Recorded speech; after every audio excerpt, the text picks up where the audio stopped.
인도네시아의 수도 자카르타에서 서쪽으로 조금만 가면 탕헤랑이라는 도시가 있습니다. 여기에는 시타날라라는 작은 마을이 있는데요. 이곳은 조금 특별합니다. 이곳에 사는 주민 중에서 무려 80%가 한센병을 앓고 있는데, 한센병은 호흡기나 피부를 통해 감염돼 일반적으로 4년 정도의 잠복기를 거친 후에 발병이 되는데, 말초신경이 파괴되어 피부 감각이 사라지고 상처가 생겨도 치료하지 않기 때문에 말단 부위가 떨어져 나가는 경우가 종종 발생합니다. 또 염증 때문에 피부가 부풀어 올라 얼굴이 사자 모양으로 변하기도 하는 무서운 병이죠. 이 한센병을 앓고 있는 인도네시아인들이 시타날라라는 작은 마을에 모여 살고 있는 것인데요. 현재 약 5,000명 정도가 이곳에 거주하는 것으로 알려졌습니다.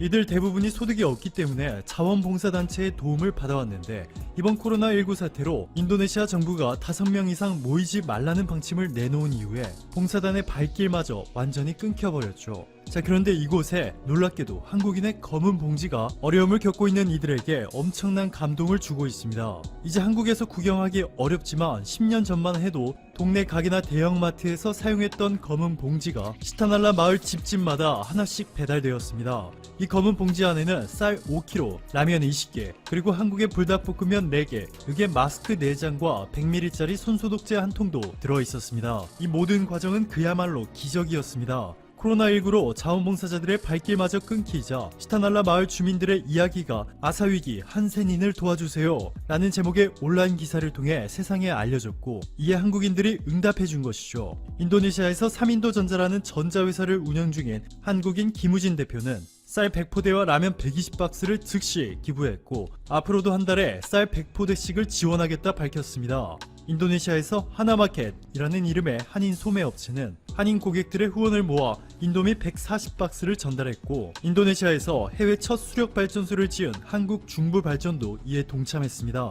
한국중부발전 한국 본사에서 절반, 그리고 인도네시아 현지 주재원 31명이 나머지 절반의 기금을 모금해 시타날라 마을 1000가구에 쌀과 라면을 지원했습니다. 이외에도 미국 시애틀에 거주하는 한국 교민이 익명으로 1만 달러의 기부를 약속하는가 하면 한국에서도 이들의 사연을 접하고 기부 행렬이 이어졌습니다. 이렇게 한국인들의 통큰 기부 행렬 덕분에 원래는 시타날라 마을 주민들 중에서도 가장 어려운 가구에만 도움을 주기로 했던 계획이 주민 5,000명 모두에게 쌀과 라면, 그리고 손소독제와 마스크까지 가득 담은 검은색 비닐봉지를 전달할 수 있었습니다. 여기서 끝이 아닙니다. 이곳에 소록도 천사라 불리는 한국인 최 씨 부부가 있는데, 지난 2017년 8월부터 최영미 씨 부부가 사비를 털어 붕대와 소독제를 구매해 한 달에 2번씩 방문하고 있습니다.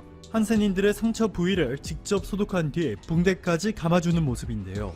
의료봉사뿐만 아니라 한센인 자녀들을 위해 공부방까지 열어주었습니다.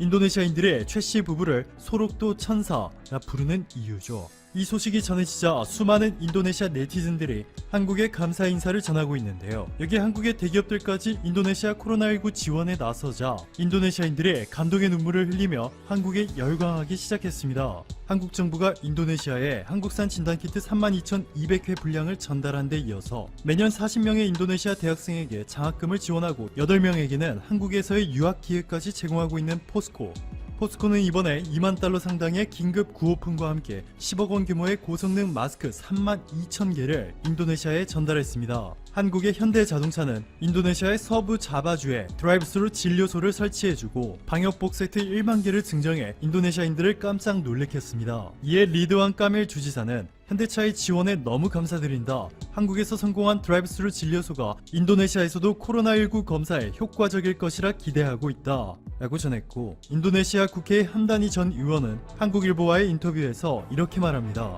코로나19 사태를 해결하기 위한 한국의 도움이 너무나 귀하다. 이번 사태가 끝나면 한국과 인도네시아의 협력은 한 단계 높아질 것이다. 지금 일본 언론의 최고의 관심사항은 이지스 어쇼어입니다. 그리고 제일 주목받는 인물이 고노다로 방위상입니다. 그는 얼마 전까지 블루 임펄스 고개 비행을 주도하면서 언론의 주목을 받았었습니다. 이제 육상 배치형 탄도미사일 요격체제 이지스 어쇼어의 배치 계획 전면 중단 조치로 더 큰 주목을 받고 있습니다.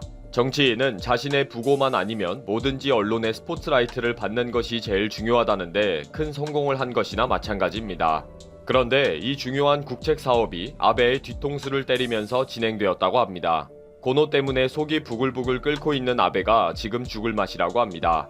일본 정부는 2017년에 북한의 탄도미사일 위협에 대비하기 위해 미국에서 육상 배치형 탄도미사일 요격 체제 이지스 어쇼어를 도입하기로 했습니다. 4,500엔 약 5조 907억 원이라는 설치 비용과 수천억 원의 시설 수리 비용에 대한 비판도 많았지만 배치 예정 지역인 아키타현과 야무구치현 주민들의 반대도 심했습니다.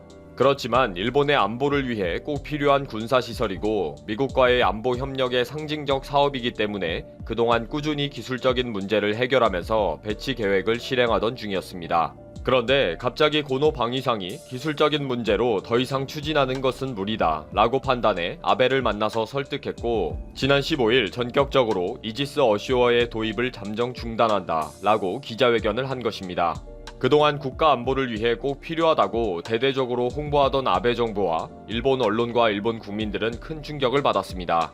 고노가 분리 추진 장치의 하드웨어를 보수하는 일에 2천억엔 약 2조 2,625억 원과 10년이라는 비용과 기간이 필요하다 라고 전망하면서 방위상으로서 합리적인 판단과 선택을 할 수밖에 없다 라고 새삼스럽게 발표하는 것조차 이제 와서 갑자기 라고 보기도 합니다.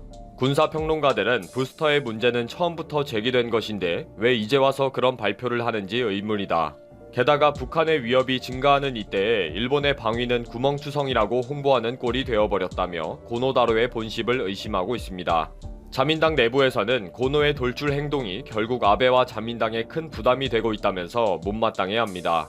국민들의 차기 총리 지지도에서 낮은 순위를 차지하고 있는 것을 단 한 방에 뒤집을 수 있는 인기 영합형 돌출 행동으로 보고 있기도 합니다.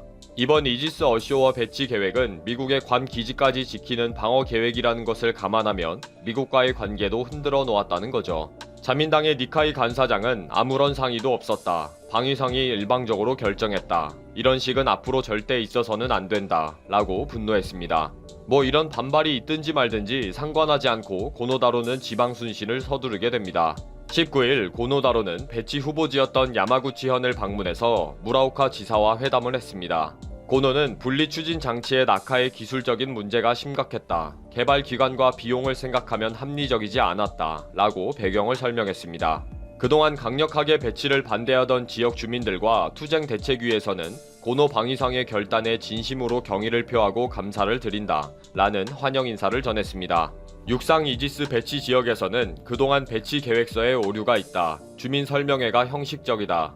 교부금의 지급안을 받을 수가 없다. 등 꾸준히 배치 철회 시위가 이어졌습니다.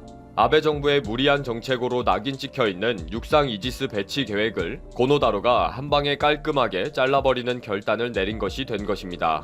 고노다로는 아베를 개인적으로 2번 만나서 설득하고는 바로 기자회견을 해버리면서 기정사실화 해버린 것이고 바로 언론과 국민들의 관심을 받은 인물이 되어버린 것입니다. 갑자기 진행된 이번 조치에 대해 미국은 아주 평안한 반응을 보이고 있습니다.